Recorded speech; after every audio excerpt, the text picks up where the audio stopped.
Ahmedabad Sarkhej highway ઉપર પાણી ભરાઈ ગયા છે। ધોધમાર વરસાદના કારણે અમદાવાદના હાઈવે ઉપર પણ પાણી ભરાઈ ગયા છે। મકરબા ગ્રામ્ય પોલીસ ક્વાર્ટરનો વિસ્તાર જળમગ્ન થઈ ગયો। વધુ જાણકારી અમારા સંવાદદાતા રાજલ બારોટ પાસેથી પ્રાપ્ત કરીશું। રાજલ, અમદાવાદ સરખેજ હાઈવે ઉપર શું સ્થિતિ પોલીસ હેડક્વાર્ટરની?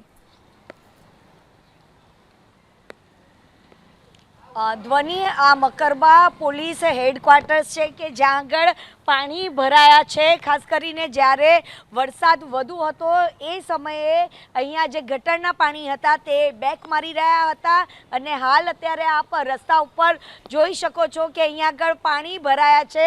પાણી ભરાવાના કારણે જેટલા પણ વાહન ચાલકો છે તેમને પારેવાર મુશ્કેલીનો સામનો છે તે કરવો પડી રહ્યો છે। લોકોની હાલાકીમાં સતત ને સતત વધારો જોવા મળી રહ્યો છે। એવામાં આજે અમદાવાદ શહેરને રેડ એલર્ટ હવામાન વિભાગે આપ્યું છે।